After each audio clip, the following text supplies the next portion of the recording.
ছিল, একটা ভুলের খেসারত দিতে যাই আমি জিনাকারিনী হয়ে গেছি রে। আমি যতদিন বেঁচে আছি রাজত্ব চাই না, আমার মায়ের কদমে লুটে লুটে জীবন বিদায় করে দিব। আপনি আমাকে একটা সুযোগ দেন, আমি আমার মায়ের কবরের পাশে কেঁদে কেঁদে জীবন কাটাইব। রাজত্ব চাই না, বাড়ি চাই না, গাড়ি চাই না, নারী চাই না। আমার মা যদি আমার ক্ষমা না করে রে, আমি জাহান্নামী হয়ে যাব। আমি জুরাইস, আমার অস্তিত্ব থাকবে না। রাজা বলে, জুরাইস আজকে এই পরীক্ষায় আমি নিজেও ফেল করেছি, আজকে এই ভুলের খেসারত আমিও দিব, আমিও তোমার সঙ্গে কালেমা পড়ে দিব। ও দুনিয়ার মুসলমান শুনে নাও, রাজ্যের কত মানুষ ইমান আনলেন, কালেমা পড়লেন। আমার ভাইয়েরা জুরাইস যতদিন পর্যন্ত বেঁচে ছিলেন, মায়ের কবরের পাশে পায়ের ঘরে কেঁদে কেঁদে মাথা ঠুকাই ঠুকাই কাঁদত, ডাকতো, বলো মা মা।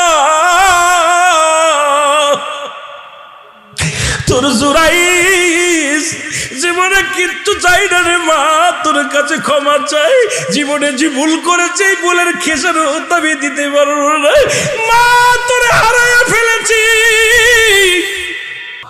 ইনি জগৎ বিখ্যাত একজন আল্লাহর ওলি, যাদের কথা আল্লাহ বলেন আলা সাবধান, ইন্না নিশ্চয়, আলা ইন্নাউল্লাহি আল্লাহর তরফ থেকে যারা ওলি হয়, লা নাই খাউফুন শব্দের অর্থ ভয়, ওয়ালা যদি অবস্থান করে হুমদের উপরে হাজানুন তাদের কোনো চিন্তা নাই ভাবনা নাই। এমন একজন জগৎ বিখ্যাত আল্লাহর ওলি, নাম হলো জুরাইস। আল্লাহু আকবার বলেন। জুরাইস ঘরের মধ্যে কারুর লগে কথা বলে না, কারুর লগে কথা বলে না, নামাজ পড়ে শুনে নেন। মা যদি ডাক দেয় একমাত্র ফরজ নামাজ ব্যতীত সুন্নাতে দাঁড়াইছো, নফলে দাঁড়াইছো, নামাজ ছেড়ে দাও। ডাক দিছে মা অমক আব্দুল মতিন সাহেব, মান্নান সাহেব, আলাউদ্দিন সাহেব, নামাজ ছেড়ে দাও। আগে ডাকের উত্তর নাও, মা আমার আব্বা জান। বাবারা শুনে নাও, দিলের কান্ডা লাগা শুনে নাও। আল্লাহর ওলি জুরাইস জগৎ বিখ্যাত একজন আল্লাহর ওলি। উনি ঘরের মধ্যে ইতিকাফে বসে ইবাদত বন্দেগি করে, ঘরের দরজা লাগায়া দিয়া নামাজে দাঁড়ায়া গেছে, এবং জনম দুঃখিনী মা দরজার মধ্যে টোকা দিয়ে বলে, জুরাইস জুরাইস জুরাইস। তিনটা ডাক দিলেন, জুরাইস দরজা খুললেন না, কথা বললেন না। উনি চিন্তা করে, আমি নামাজে দাঁড়াইছি, আল্লাহর ইবাদত বন্দেগি করি, এখন যদি মায়ের ডাকে সাড়া দিই তাহলে আমার আল্লাহর সঙ্গে বেয়াদবি করা হয়ে যাবে। এই জন্য উনি ডাকে সাড়া দেন নাই, নামাজও ছাড়েন নাই। জুরাইজের মা দরজায় দাঁড়াইয়া একটা দোয়া করে গেলেন, জুরাইস আজকে যেমন আমার ডাকে সাড়া দিলি না, আমি তোরে মা হইয়া ডাক দিলাম, তিনটা ডাক দিলাম, শুনলি না। পৃথিবীর মধ্যে যেন তুই জিনাকারী হইয়া, পৃথিবীর মধ্যে অপদস্থ হইয়া মৃত্যুবরণ করে, জুরাইস আমি তোরে দোয়া করলাম, তুই ইবাদত করি, জগৎ বিখ্যাত একজন আল্লাহর ওলি হবি, তবে পৃথিবীর মধ্য থেকে অপমানিত অপদস্থ হইয়া বিদায় নিবি। জোরে জোরে চিল্লা বলা যাবে না আল্লাহু আকবার। ডাকতে বলে, জুরাইস ও জুরাইস, তুমি কি এই মহিলাকে চেনো? জুরাইস বলেন, না না, জীবনে কোনোদিন এই মেয়েদের চেহারা আমি দেখি না, জীবনে জিনা তো দূরের কথা, কোন মহিলার চেহারা মোবারক আমি দেখি নাই। জোরে জোরে চিল্লা বলা যাবেন আল্লাহু আকবার। মেয়েটাকে ডাকতে বলে, মেয়েরে তুমি একে কি জানো? বলে, জি হুজুর, এই সেই জিনাকারিনী যিনি আমার সর্বনাশ করেছে, এই হুজুরের সন্তান আমার গর্বে। আল্লাহু আকবার। জুরাইন চোখের পানি ছেড়ে ডাকতে বলে, মালিক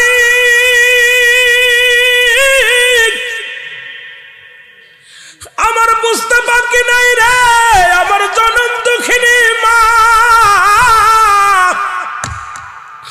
একদিন আমার বলেছিল, জুরাইস তুমি জগৎ বিখ্যাত আল্লাহর ওলি হবা, তবে পৃথিবীর মধ্যে অপদস্থ জিনাকারী হয়ে মৃত্যুবরণ করবা। মা গো মা, আমার বড্ড ভুল হয়ে গেছে রে মা। চিৎকার পেরে কাঁদতে লাগলেন। কান্দে বলে, আবার আল্লাহ, সারা জীবন আপনার ইবাদত করেছি, আপনার বন্দেগী করেছি, আজকে যদি জিনাকারী হয়ে মৃত্যুবরণ করি, মানুষ তো ইসলামের পর থেকে মুখ ফিরিয়ে নেবে, মানুষ তো ধিক্কার দিবে। আল্লাহ আল্লাহ, এই জিনাকারী করে আমার নিয়ে যাওয়া দুনিয়া থেকে এটা কেমনে হয়, এটা কেমনে হয়? আল্লাহ তুমি দয়া করো, দয়া করো। জিবরিল আমিন এসে কানে কানে ইলহামের মাধ্যমে জানা দেয় যে জুরাইস, তুমি বলে দাও তোমাকে যেন আজকে হত্যা না করা হয়, যতদিন পর্যন্ত এই সন্তান এই মায়ের পেট থেকে, গর্ভবতী মার পেট থেকে যতদিন পর্যন্ত সন্তান ডেলিভারি না হয়, ততদিন পর্যন্ত তোমাকে যেন জেল হাজতে রাখা হয়। এই সন্তানই বলে দিবে তার ভাইয়ের বাবার পরিচয়, তার মা কার সঙ্গে জিনা করেছে। এই সন্তান দুনিয়ার মধ্যে আগমন করে বলে দিবে তার মা কার সাথে নষ্টমী করেছে। সুতরাং দারগে জুরাইন কয়, হুজুর আমার একটা মৃত্যুর আগে একটা দাবি, আপনারা আমার কোনো কথা রাখবেন না, আমার কোনো কথা শুনবেন না আমি জানি, তবে একটা ছোট্ট একটা দাবি, ওই সন্তানটা যতদিন পর্যন্ত দুনিয়ার মুখ না দেখে ততদিন পর্যন্ত আপনারা আমাকে জেলখানার মধ্যে রাখেন, বন্দি রাখেন, বন্দি রাখবেন। যেদিন ওই সন্তান দুনিয়ার মধ্যে আগমন করবে, ওই সন্তান বলে দিবে তার মার বাবার পরিচয়, ওর বাবাকে, ওর মাকে কিডা ওর মায়ের সাথে ছিল, এটা ওই সন্তান পরিচয় করায়া দিবে। আল্লাহর ওলি কথা বললেন। বাজান ওই দেশের রাজার মনে একটু দয়া হলো, উনি বললেন, যাও জুরাইনকে অন্ধর মহলে রেখে দাও, এই অন্ধকারে রেখে দাও রে মুসলমান।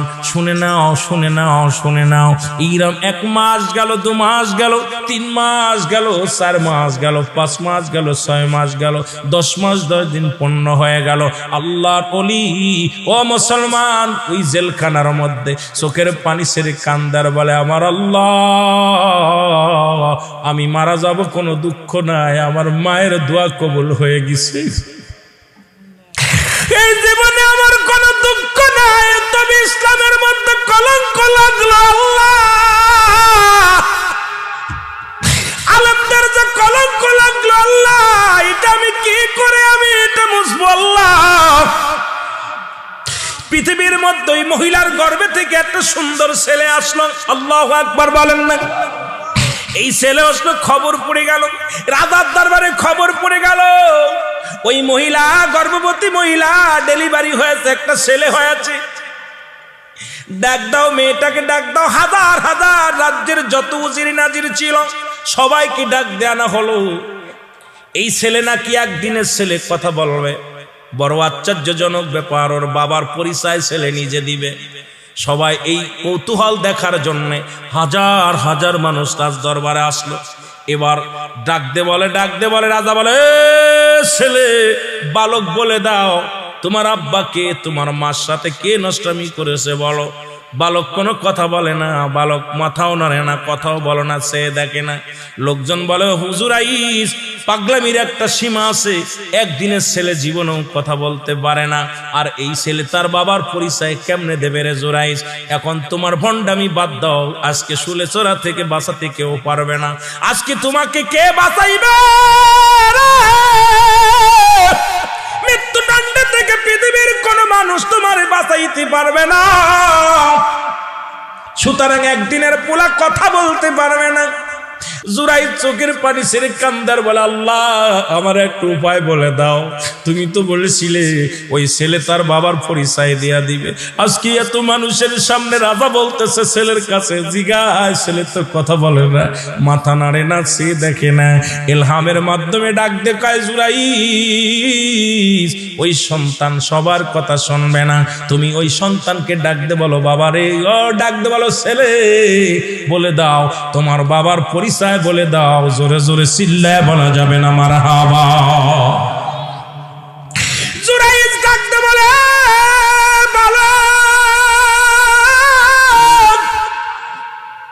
আজকে এই মহাগর বিপদের মধ্যে দাঁড়াই আমি বলতেছি, তুমি জবান খোলো, এই জবানটা খুলে বলে দাও তোমার বাবাকে, তোমার মায়ের সঙ্গে কে ছিল বলে দাও। বালকটা চিৎকার মেরে বলে, জুরাইজ শুনে নাও, উপস্থিত যত জনগণ আছো, আমার মায়ের সঙ্গে জুরাইজের জিনা তো দূরের কথা, জীবনে আমার মায়ের সঙ্গে জুরাইজের দেখা হয় নাই। আস্তে করবেন না, জোরে করবেন।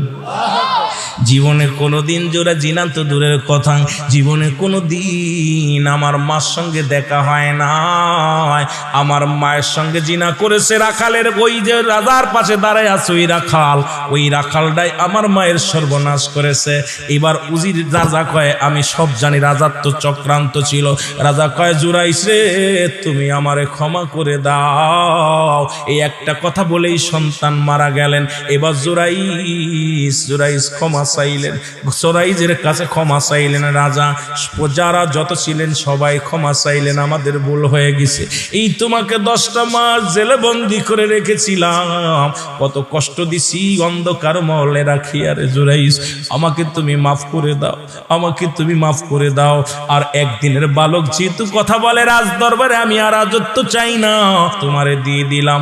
জুরাইজ কয়, না না, আপনার কাছে আমার একটা দাবি, আমার মায়ের কবর পর্যন্ত যেতে দেন। জুরাইজ একটা চিৎকার মেরে কাঁদে, বলে, রাজা মশাই, জীবনে কিচ্ছু চাই নাই রে, আমার জনম দুঃখিনী মা, আমার দুঃখিনী মা 10 মাস 9 দিন গর্ভে ধারণ করেছিল, একটা বুলের খিসারত দিতে যাই আমি জিনাকারিনী হয়ে গেছি রে। আমি যতদিন বেঁচে আছি রাজত্ব চাই না, আমার মায়ের কদমে লুটে লুটে জীবন বিদায় করে দিব। আপনি আমাকে একটা সুযোগ দেন, আমি আমার মায়ের কবরের পাশে কেঁদে কেঁদে জীবন কাটাইব। রাজত্ব চাই না, বাড়ি চাই না, গাড়ি চাই না, নারী চাই না। আমার মা যদি আমার ক্ষমা না করে রে, আমি জাহান্নামী হয়ে যাব।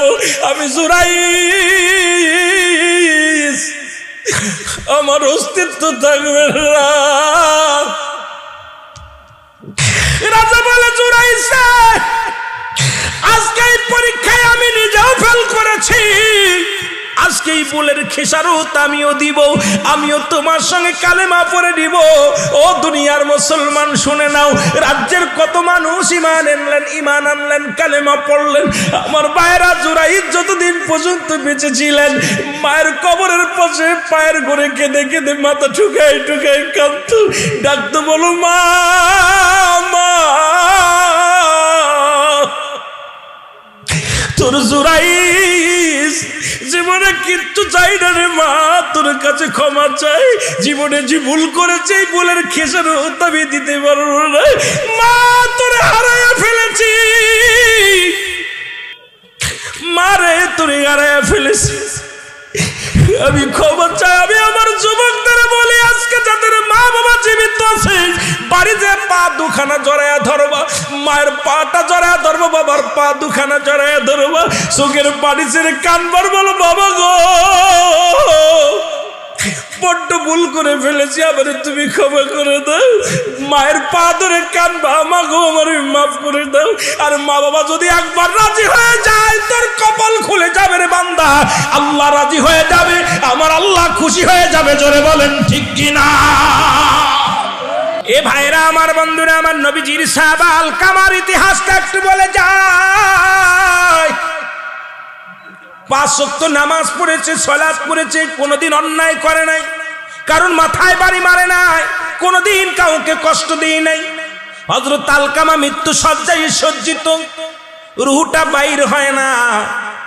নবীর কাছে খবর আসলো, ইয়া রাসূলুল্লাহ, ইয়া হাবিবাল্লাহ, আপনার আলকামা মৃত্যু যন্ত্রণায় ছটফট করে, অনেক কষ্ট হয়। অনেকে বলে মৃত্যুর সঙ্গে পাঞ্জা লড়ে, খবরদার এই ভাষাটা ব্যবহার করবেন না।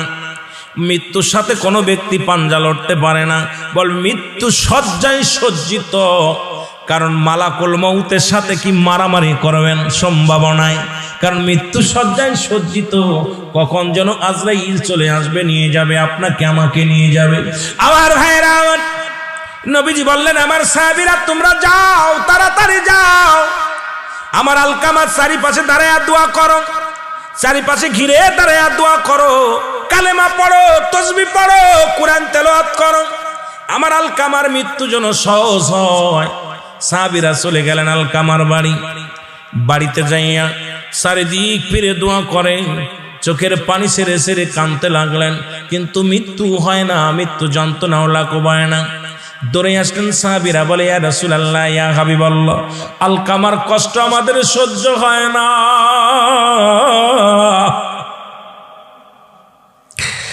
আলকামার মৃত্যু যন্ত্রণা দেখে সহ্য করতে পারি না, ইয়া রাসূলুল্লাহ, ইয়া হাবিবাল্লাহ, আপনি দোয়া করেন আলকামার জন্য মৃত্যুটা সহজ হয়। নবীজি দুটি হাত উঠায়া দিলেন, আমার আল্লাহ, তুমি আমার আলকামার মৃত্যুটা সহজ করে দাও। আমার আল্লাহ ডাকতে বলে, হাবিব,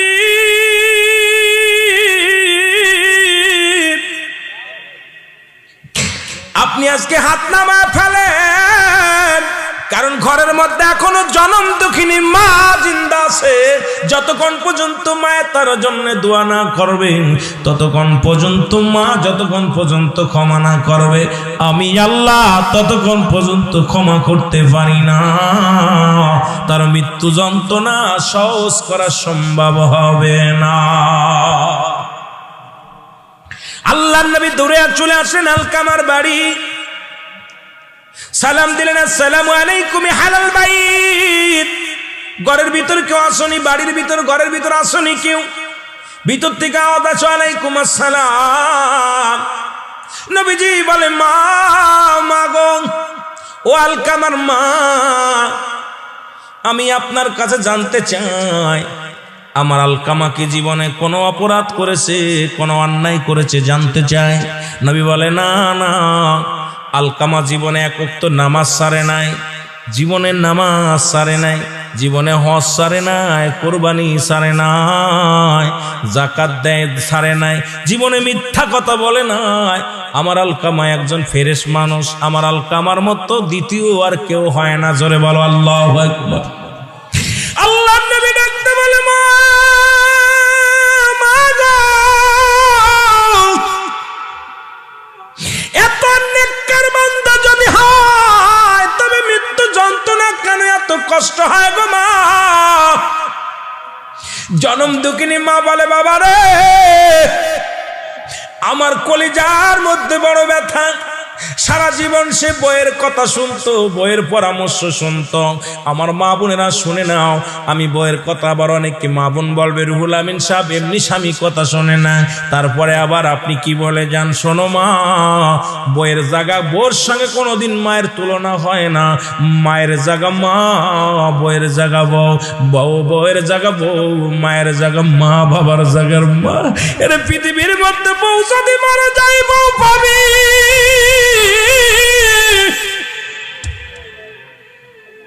সুন্দরী বউ মারা গেলে কালো বউ পাবি। পৃথিবী থেকে জনম দুঃখিনী মা একবার যদি বিদায় নিয়ে যায়, বাবা যদি বিদায় হয়ে যায়, এত বড় নিয়ামত পৃথিবীর কোথাও মিলবে না। জোরে বলেন ঠিক কিনা?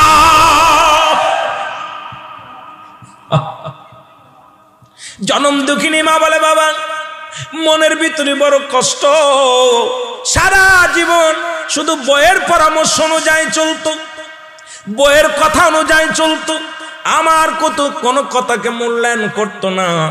এই কারণে অন্তরের ভিতরে বড় ব্যথা পেয়েছি বাবা, অন্য কারণ নয়।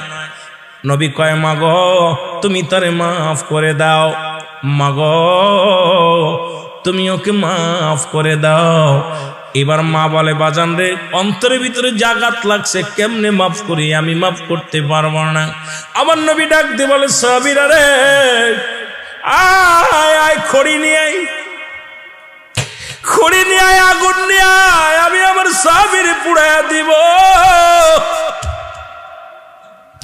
কারণ আমার সাহাবী মৃত্যুর পরেই হবে জাহান্নামী গো। মৃত্যুর পরে আলকামার জাহান্নামের আগুনে দাউ দাউ করে জ্বলবে। আমি দুনিয়া থেকে পুরাইয়া দিব, খড়ি আনা হলো, আগুন আনা হলো, চিতে সাজানো হলো। এবার আলকামার আগুন ধরানো হলো। আলকামার দেহখানা ধরে নিয়ে সাহাবীদেরকে বললেন, আগুনের মধ্যে ছেড়ে দাও, আগুন দিয়ে পুড়াইয়া শেষ করে দাও। জনম দুঃখিনী মা ঘরের ভিতর থেকে একটা চিৎকার মেরে দিছে, আমার নবীর সাহাবীরা রে, আমি জনম দুঃখিনী মা, আমি সহ্য করতে পারবো না। আমি মা বেঁচে থাকতে আমার কলিজার টুকরা আগুনে পুড়াইবা, আমি মা কেমনে মেনে নিব? আমার কলিজার টুকরা সন্তানের পিছনের সব দোষ ত্রুটি আমি জনম দুঃখিনী মা ক্ষমা করে দিলাম। জোরে জোরে চিল্লা বলা যাবে না মারহাবা। সঙ্গে সঙ্গে আলকামা কালেমা পড়ছে, লা ইলাহা ইল্লাল্লাহু মুহাম্মাদুর রাসূলুল্লাহ। জোরে বলেন, লা ইলাহা ইল্লাল্লাহু মুহাম্মাদুর রাসূলুল্লাহ সাল্লাল্লাহু আলাইহি ওয়াসাল্লাম। আল্লাহুম্মা। হে মুসলমান শুনে নেন, জুরাইস এর জন্য দোয়া করেছে কে? মা। জোরে বলেন কে? দোয়া কবুল হয়ে গেছে, দোয়া কবুল হয়ে গেছে। জুরাইস জগৎ বিখ্যাত একজন আল্লাহর ওলি, মা দোয়া কবুল হয়ে গেছে, বিশাল একজন পীর সাহেব হয়ে গেল এলাকার মধ্যে, জগৎ বিখ্যাত একজন আল্লাহ মাহবুব বান্দা হয়ে গেলেন। জোরে বলেন মারহাবা। কিন্তু ওই যে মা দোয়া করেছে, জুরাইস চিন্তা করে এলাকার মধ্যে যদি ইবাদত বন্দেগী করি মজা পায় না। উনি ইবাদত করার জন্য একটা পাহাড়ি অঞ্চলে একটা জঙ্গল বেছে নিলেন যে আমি এখানে বসে আল্লাহর বন্দেগী করব, মানুষের চোখের আড়ালে আমি আল্লাহকে ডাকবো। ইবাদত বন্দেগী যাই নামাজের ভিতরে বয়া বয়া খুব আল্লাহর জিকির করতেছে জুরাইস। হঠাৎ ওই রাজ্যে মুসলমান শুনে নেন, এক মহিলা সে কি করলেন, ওই জুরাইজের ইবাদত দেখে এলাকার সব মানুষ জুরাইজের পক্ষ নিতে লাগলেন। সবাই উনার পক্ষে, যে এই লোকটা ভালো লোক, এই লোকের পক্ষে থাকতে হবে। সবাই উনার হাতে বায়াত হইয়া মুসলমান হতে লাগলেন, ঈমান আনতে লাগলেন। সুবহানাল্লাহ বলেন না।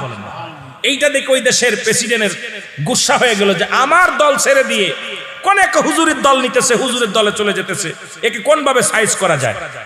কোন উপায় পায় না, কোন বুদ্ধিতে আরো তাকে পারে না, সাইজ করতে পারে না। সাইজ করার জন্য একটা বুদ্ধি পেল। উনার রাখাল, উনার পার্সোনাল একজন কি ছিল, মহিলা যিনি কাজ করে, কাজের মহিলা এবং রাখাল, এই দুজনকে বললেন। এই দুজন বলছে, হুজুর এই জুরাইজের সাথে ওরে পৃথিবীর মধ্যে অপমানে অপদস্থ করা কোনো ব্যাপার না। আল্লাহু আকবার বলেন, আরো জোরে বলেন, এ কোনো ব্যাপার না। তো বলে কেমনে? উনি রাখালের সঙ্গে জিনা করলেন, ওই মহিলা জিনা করে গর্ভবতী হলেন। আল্লাহু আকবার বলেন না। জিনা করে গর্ভবতী হলেন। এরপর ওই মহিলা যায় বিচার দিলেন রাজার কাছে, হুজুর সর্বনাশ, আপনারা যাকে এত আল্লাহর ওলি ভাবেন, এত ভালো ব্যক্তি ভাবেন, এত ফরজগার ব্যক্তি ভাবেন, সে তো আমাকে সর্বনাশ করে দিছে। এই দেখেন আমার গর্ভে সন্তান, আর এই সন্তানের বাবা হলো আল্লাহর ওলি জুরাইস। আল্লাহু আকবার বলেন না, একটু জোরে চিল্লায় বলেন। রাজা বললেন, উজির ওকে ধরে নিয়ে আসো, ধরে নিয়ে আসো। জুরাইসকে পিঠ মোড়া দিয়ে একদম রাজার সামনে হাজির করলেন। এ দুনিয়ার মুসলমান গভীর মনোযোগ, আল্লাহ তাআলা দয়া করে মায়া করে রিয়াজুল জান্নাত বেহেশতের বাগানে আপনাকে আমাকে আসার মতো সুযোগ দান করল। এ সময় কত মানুষ জেলখানায়, কত মানুষ হাসপাতালে, কত মানুষ মৃত্যু শয্যায় সজ্জিত। আমার আল্লাহ সুন্দর পরিবেশে বসার মতো সুযোগ দান করল। শুকরিয়া আদায় করার দরকার আছে কি না? এ দুনিয়ার মুসলমান শুনে নাও, পৃথিবীর মধ্যে আসার একটা সিরিয়াল আছে, যার কোনো সিরিয়াল নাই। মানুষের মৃত্যু হয় দুইটা টাইমে, একটা হলো রাতের বেলা, একটা হলো দিনের বেলা। ও মুসলমান, দিন শেষ করেছ, মৃত্যুবরণ করো না। রাত শুরু করে 9টা পার হয়ে গেল, এখনো মৃত্যুবরণ করো নাই। রাতের বাকি অংশ আমরা বেঁচে থাকবো কেউ বলতে পারি না, এই গ্যারান্টি কেউ দিতে পারবো না। জোরে বলেন ঠিক কিনা? আমার ভাইয়েরা, জান্নাতের বাগানের উদ্দেশ্যে বান্দা যখন রওনা হয়ে গেছে গো, প্রতিটা কদমে কদমে আমার আল্লাহ সগীরা গুনাহগুলো মাফ করে দিছে। জোরে বলেন আমিন। কি গুনাহ? জোরে বলেন কি গুনাহ? সগীরা গুনাহগুলো আমার আল্লাহ মাফ করে দিছে। বান্দা যখন জান্নাতের বাগানে এসে খাস তওবা করে আল্লাহ বলে ডাক দেয়, কবরের ভয়ে জাহান্নামের ভয়ে বান্দা যখন আল্লাহ বলে ডাক দেয়, বল আল্লাহ আমাদের গুনাহ তুমি মাফ করে দাও, কবরে আযাব তুমি মাফ করে দাও। আল্লামা কুতুবী রাহমাতুল্লাহ বয়ান করে, দুনিয়ার মুসলমান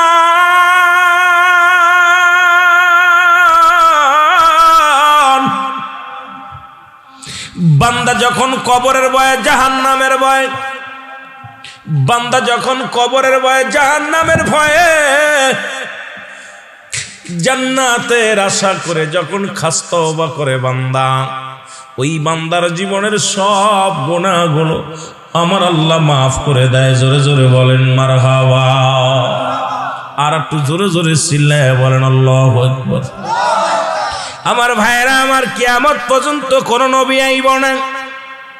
এই মাহফিল কোন রং তামাশার মাহফিল নয়, আনন্দের মাহফিল নয়। এই মাহফিলে আসি দুটি চোখের পানি ছাড়ব। যে বান্দা জাহান্নামের ভয়ে চোখের পানি ছেড়ে দিল, ওই চোখ দুটি আল্লাহ জাহান্নামে দিবে না। কিন্তু এখন বাংলাদেশে আমাদের বক্তারা, আমরা যারা আলোচনা করি, আলোচনার মাঠ নাই, রং তামাশা গালাগালি আনন্দ ফুর্তি দিয়া, এটা আমাদের স্বভাব, এটা আমাদের চরিত্র।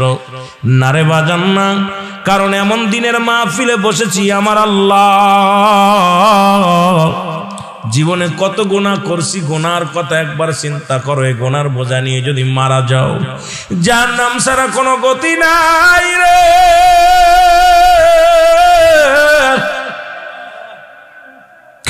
এই জন্য বললাম কিয়ামত পর্যন্ত কোন নবী আইব না। কিয়ামত পর্যন্ত তওবার দরজা খোলা। যেহেতু আজকে দিনটা পার করলাম, রাত শুরু করেছি, পার হয়ে যাবে রে মুসলমান। আগে একটু খাস তওবা করে আলোচনায় আমরা ঢুকে যাই। আমার সাথে তওবা করেন, আস্তাগফিরুল্লাহ রাব্বি মিন কুল্লি যামবি আতুবু ইলাইহি। বাবারে তওবা করলেন, খাস তওবা, লা হাওলা ওয়ালা কুওয়াতা ইল্লা বিল্লাহিল আলিয়্যিল আযীম। গত বছর যাদেরকে দেখে গেছিলাম এর মধ্যে অনেকে নাই, দুনিয়ার মায়া ছেড়ে চলে গেছে। কখন যেন ডাক এসে যায়, আমিও চলে যাব, থাকার জায়গা নয়। তওবা করলাম, এবার প্রার্থনা করে আসি আমার আল্লাহর দরবারে, তারপর আলোচনায় ডুব দিই। আমি পাপী অপরাধী, মওলা তোমার দয়া চাই। বলে না আমি পাপী,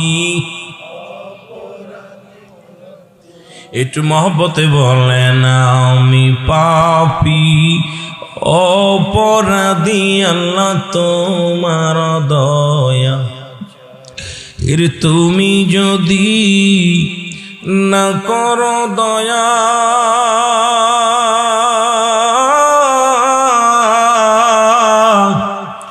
আমার হবে কি উপায়? আল্লাহ তুমি যদি না করো দয়া, আমার হবে কি উপায়? আমি পাপী অপরাধী, আল্লাহ তোমার দয়া চাই। বলে না আমি পাপী,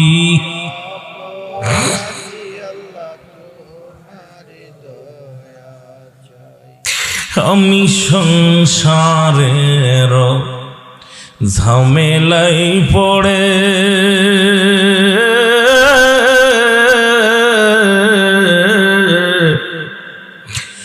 ইবাদত বন্দেগি গো মওলা দিয়াছিস এর কোন দিন জন ডাকাশিবে আমার কোন দিন জানি ডাকাশিবে যাব সবই ছাড়িয়া আমি পাপী আরো জোরে বলেন আমি পাপী অপরাধী মনে তোমার দয়া এ দুনিয়ার মুসলমান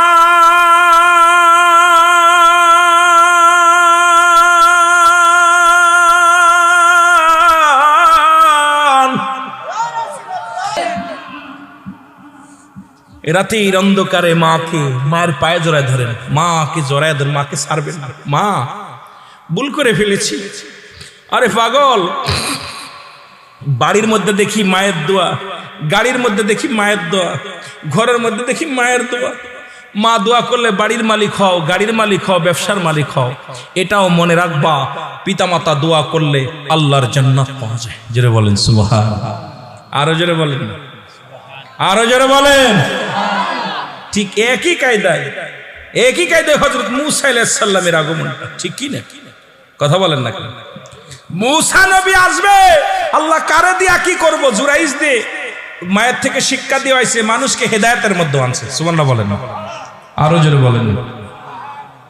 মূসা আলাইহিস সালাম ফিরাউনের, তার বাবা মূসা আলাইহিস সালামের বাবার নাম ইমরান। নাম কি? কথা বলেন না, আর একটু কথা বলি।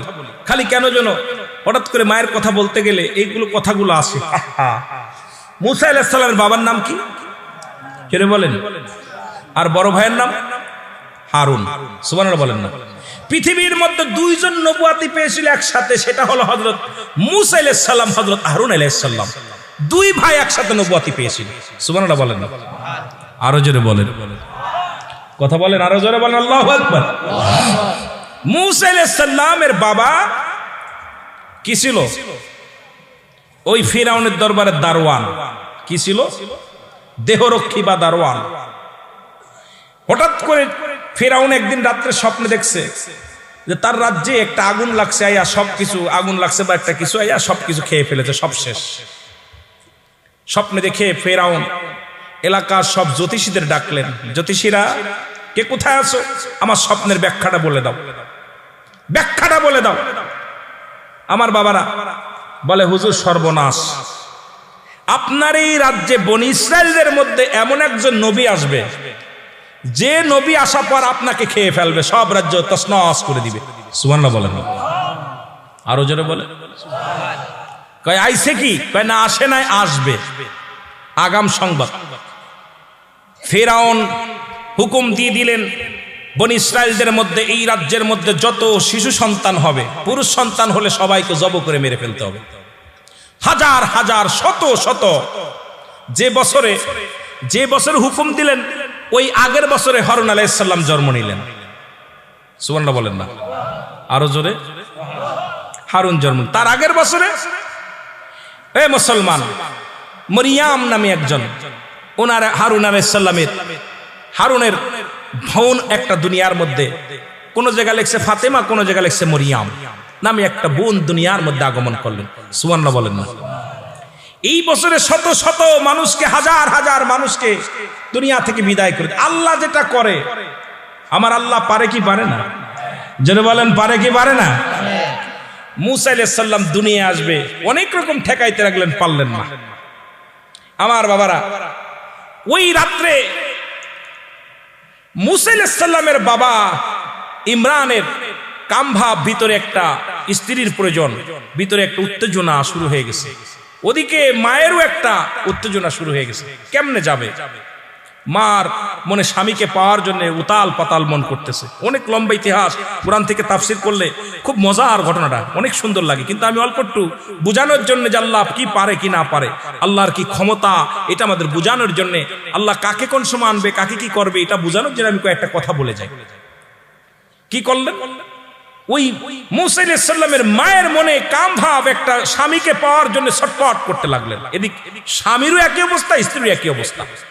ওদিন মূসা আলাইহিস সালাম তার মা চলে গেলেন ফিরাউনের দরবারে। যা পাওয়ার পাশে একটা কামরা ছিল, কামরার ভিতরে স্বামী স্ত্রী দুজনের মিলন হলো। সুবহানাল্লাহ বলেন না। মুসা আলাইহিস সালাম জগতের মধ্যে চলে আসলো, মায়ের গর্ভে চলে আসলো। ওদিনই ফিরাউন আরেকটা স্বপ্ন দেখলেন। আল্লাহু আকবার বলেন না। ফিরাউনের ইতিহাস লম্বা ইতিহাস, যদি সময় পেতাম এই ইতিহাসটা আসলে আপনারা সাবজেক্ট দেন না, এই জন্য আলোচনা করেও মজা পাচ্ছি না। কারণ একটা সাবজেক্ট দিলে সেই সাবজেক্টের পর আলোচনা করে মজা পেয়ে চলে যাওয়া যায়। আমি আমার আলোচনাগুলো যে অনেক দিক গুছাতে হচ্ছে, যে পল্লী এলাকা শরিয়াত তরিকত হাকিকত মারিফাতের আলোচনা করতে, যে মা বাবার ওয়াজ করতে, যে অনেক আমাদের ব্যথা। এখন অধিকাংশ ছেলে আমরা মা বাবার খেদমত করি না, এই জন্য এগুলো আমাদের একান্ত প্রয়োজন। যেটা বলেন ঠিক কিনা? এখন ওই দিন রাত্রে স্বপ্নে দেখলেন ফিরাউন কয়, ফিরাউন স্বপ্নে দিকে আবার বলু ডাক দিছে সমস্ত কাদেরকে, দবকদের ডাক দিছে, গুণীদের ডাক দিছে, বলে হুজুর সর্বনাশ, মুসা আলাইহিস সালাম তো মায়ের গর্ভে হাজির হয়ে গেছে। সুবহানাল্লাহ বলেন না। আরো জোরে বলেন। এমন কড়া পাহারা দিলেন, জাহাজ থেকে কেমনে হলো যে স্বামী স্ত্রী মিলন করতে পারবে না, স্বামী স্ত্রী এক জায়গায় শুতে পারবে না, স্ত্রী শোবে ঘরে, স্বামী শোবে বারান্দায়, কেউ মিলন করতে পারবে না, কোনো সন্তান এই বছরের ভিতরে আসতে পারবে না। কিন্তু এই সন্তান কে নিল? খবর নাও। খবর নিল, কোথাও কোনো সন্তান আর পায় না, খবর পাওয়া গেল না।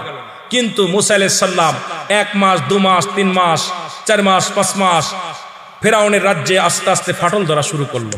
সুবহানাল্লাহ বলেন না। আরো জোরে বলেন। মুসা আলাইহিস সালাম দুনিয়ার মধ্যে আগমন করলেন। মারহাবা বলেন। আরো জোরে বলেন। আর ফিরাউনের দরবারে যে দাসী ছিল, ধাত্রী ছিল, সেই ধাত্রী হযরত মুসা আলাইহিস সালাম দুনিয়ায় যেদিন আসলেন ওদিন ওই ঘরের ভিতর উপস্থিত ছিলেন। সুবহানাল্লাহ বলেন না। মুসা আলাইহিস সালামের চেহারা সুরত দেখে উনি আর পাগল হয়ে গেছে, যা পৃথিবীর মধ্যে কত সন্তান আমি ডেলিভারির সময় দিলাম, কিন্তু এমন সুন্দর সন্তান আমার নজরে পড়ে নাই। ফিরাউনকে বলবে, কিন্তু উনি প্রতিজ্ঞা করলো না, আমি এত সুন্দর ফুটফুটে সুন্দর, এত সুন্দর কলিজার টুকরা সন্তান ফিরাউন শুনলেই মেরে ফেলবে, আমি একে বলবো না, ফিরাউনের রাজ্যে বলবো না, আমি রেখে দিল, আমি বলবো না। উনি চলে গেলেন। কিন্তু এইরকম কোন কিতাবের মধ্যে আসছে 6 মাস, কোন কিতাবের মধ্যে আসছে আপনার 15 দিন, কোন কিতাবের আসছে 2 দিন, কোন কয়েকদিন, কোন 1 বছর, এইরকম অনেক কিতাবের মধ্যে আসছে। বিস্তারিত আলোচনা করছি এটা নিয়ে, বিস্তারিত যে কয় মাস পর্যন্ত মায়ের কাছে ছিলেন।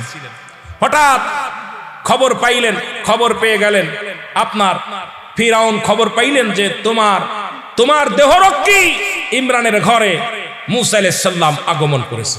সুবহানাল্লাহ বলেন না। প্রহরীদেরকে পাঠিয়ে দিলেন, যাও। মুসা আলাইহিস সালামের মা দুধ পান করাইতেছিলেন মুসা আলাইহিস সালামকে। এই সময় প্রহরীরা সব চলে আসছে। আয়েশা ঘরের মধ্যে খুঁজবে, রান্না করতেছে, হঠাৎ করে জ্বলন্ত চুলার মধ্যে মুসা আলাইহিস সালামকে ফেলে দিলেন। জ্বলন্ত চুলার মধ্যে ফেলে দিয়ে ড্যাগ উঠায় দিয়ে রান্না শুরু করে দিলেন। আয়েশা সমস্ত ঘর তন্ন তন্ন করে কোথাও পায় না, বলে তোমার ঘরে মুসা আসছে? কয় না, কেউ তো সবাই খুঁজে পায় না, কোন ঘরের ভিতর দিয়ে অবস্থা আছে। অনেকক্ষণ জ্বলতেছে, সমস্ত ঘর তল্লাশি করে যখন চলে গেলেন, মুসা আলাইহিস সালামের মা চিৎকার মারতে মারতে দৌড়ায় গেলেন চুলার কাছে, আমার ছেলে তো শেষ। তবে যদি আল্লাহ মারা যায়, জানি তো নিশ্চিত মারা গেছে, পুড়ে গেছে, তবে যদি একটা হাড্ডি থাকে, এই হাড্ডির স্মৃতি নিয়ে আমি সারা জীবন বুকে আমার সন্তানকে, আমি আল্লাহ আমার সন্তানের জন্য দোয়া করবো, আল্লাহ একটা হাড্ডি যেন জীবিত, একটা যেন হাড্ডি যেন থাকে, চিহ্নিত থাকে। সব যদি পুড়ে যায় তবু আমার কলিজার টুকরা একটু হাড্ডি যেন জীবিত থাকে। মারহাবা বলেন না। আরো জোরে বলেন। দৌড়ায় গেছে, যা পাতিল যে উঠে দেখে মুসা আলাইহিস সালাম ফুল নিয়ে খেলা করতেছে। সুবহানাল্লাহ। আগুনের ভিতরে খেলা করতেছে, একদম ফুল, যে সমস্ত কড়িগুলো ফুল ফাল নিয়ে খেলা করতেছে। মা উঠায় কোলের মধ্যে উঠায় সুমা লাগাই দিচ্ছে। সুবহানাল্লাহ বলেন না। আরো জোরে বলেন। এখন এমনই একটা অবস্থা হলো, বিস্তারিত আলোচনা বললাম, এত কইতে গেলে বাবা 2 দিন লাগবে। আমার এই আলোচনাটা করতে গেলে 2-3 দিন সময় লাগবে, সুর দিয়ে আলোচনা করে বিস্তারিত করতে গেলে অনেক সময় লাগবে।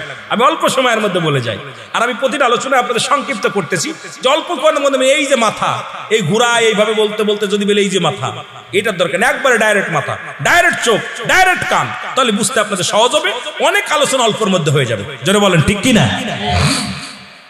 এবার মুসা আলাইহিস সালামের মা টেনশনে পড়ে গেলেন, যেই সন্তানকে তো যদি খবর পেয়ে গেছে একবার ফিরাউনের রাজ্যে, ফিরাউন নিশ্চিত মেরে ফেলবে, একে কিভাবে বাঁচানো যায়, কি করে বাঁচানো যায়?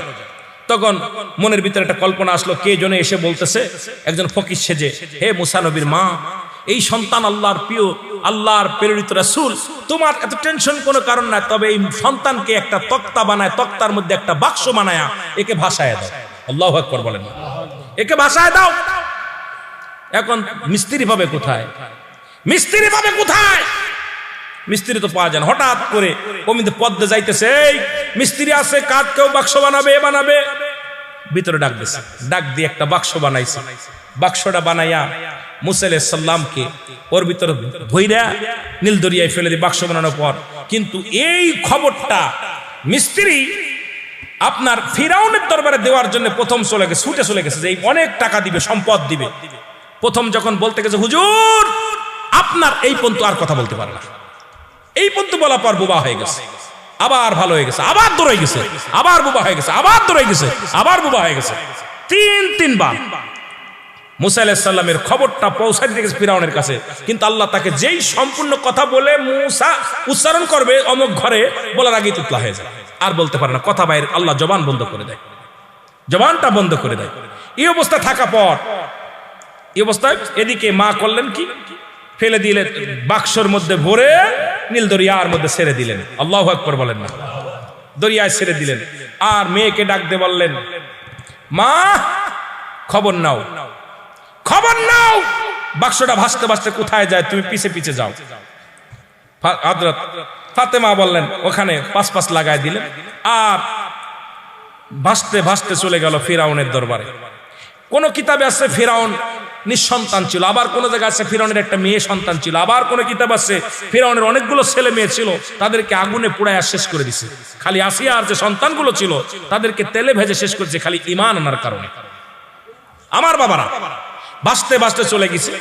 এদিকে আমার ভাইরা, ফিরাউনের একটা মেয়ে কন্যা সন্তান ছিল, তার এমন একটা চর্মরোগ হলো, এই রোগ কোন ডাক্তার কবিরা সারতে পারে না। আর কিতাবে লেখছে সুন্দর এই ঘটনা, বিস্তারিত অনেক আলোচনা আছে, আমি বলছি আপনার এখানে মুসাব্বা আছে, অনেকগুলো মতান্তরে দিছে, তো বুঝছেন নি। ফিরাউনের মেয়ের এমন একটা রোগ হলো, যে রোগের ওষুধ কোন ডাক্তার কবিরা দিতে পারে নাই। ফিরাউনের দরবারে এক জ্যোতিষী আসলো, বলল, হুজুর আপনার এই মেয়ের রোগ সারবে, এই কাঠের বাক্সর মধ্যে একটা সন্তান ভেসে আসবে, এই সন্তানের ছোঁয়া আপনার মেয়ের গায়ে লাগলে আপনার মেয়ে পুরো সুস্থ হয়ে যাবে। সুবহানাল্লাহ বলেন না। ফিরাউনও শুনতে পাইলেন। এরপরে আসিয়া গেলেন ওযু করতে, যায় পাইলেন বাক্সটা নিয়ে আসলে ঘরের মধ্যে আনলেন। আনা পর যখন বাক্স খুলবে, ফিরাউন অনেক চেষ্টা করছে, খুলতে পারে নাই। বলে, ডাক দাও কাকে? আসিয়াকে ডাক দাও। আসিয়া এসে বিসমিল্লাহ বলে যখন হাত দিছে, সঙ্গে সঙ্গে বাক্স খুলে গেছে। জোরে বলেন মারহাবা, আরো জোরে বলেন। বাক্স খুলে দেখে আকাশের চাঁদ ফুটফুটে একটা সুন্দর সন্তান। আল্লাহ পাকের কি মহিমা! সন্তানকে দেখে ফিরাউন পাগল হয়ে গেছে, এত সুন্দর ছেলে। আসিয়াও পাগল, ফিরাউনও পাগল। হযরত আসিয়া কি করলেন, স্বামীর এই স্বপ্নে তো আমি স্বপ্নে দেখেছিলাম, আপনাকেও জ্যোতিষী বলছে। তখন রাসূল পাক আপনার হযরত মূসা আলাইহিস সালামের হাতের ছোঁয়ায় ওনার কন্যা সন্তানের রোগ সেরে গেলেন। জোরে বলেন মারহাবা, আরো জোরে বলেন মারহাবা। আসিয়া কয়, স্বামী আমাদেরকে লালন পালন করবে এদেরকে। ফিরাউন কয়, না, আমার ভয় করছে, মনে হয় এ বড় হয়ে মূসা আলাইহিস সালাম হতে পারে, আমার বড্ড ভয় করছে।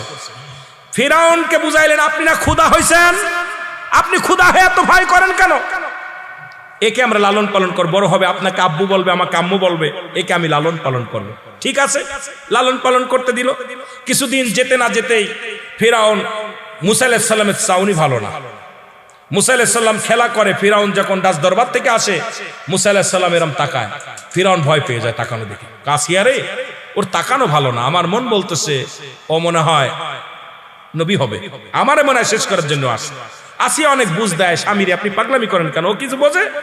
হঠাৎ একদিন মূসা আলাইহিস সালাম খেলা করতেছে, ফিরাউন রাজ দরবারতে এসে ভালো দেখে, চেহারা সুরত দেখে ভালো সহ্য করতে পারে, ধৈরা সুমা দিকে স্যার ফিরাউন একটা থাপ্পড় মারছে, বাম হাত দিয়ে এমন এক থাপ্পড় মারছে, এক থাপ্পড়ে 5টা আঙ্গুলের দাগ বসে গেছে ভিতরে। জোরে বলেন আল্লাহু আকবার। ফিরাউন ঘুরে পড়ে গেছে। হামান এসে ফিরাউনের উজির, হামান এসে বলছে, সর্বনাশ, হুজুর আপনাকে যে থাপ্পড় লাগাইছে, ওদের 5টা আঙ্গুল লেগে গেছে, নিশ্চিত মুসা।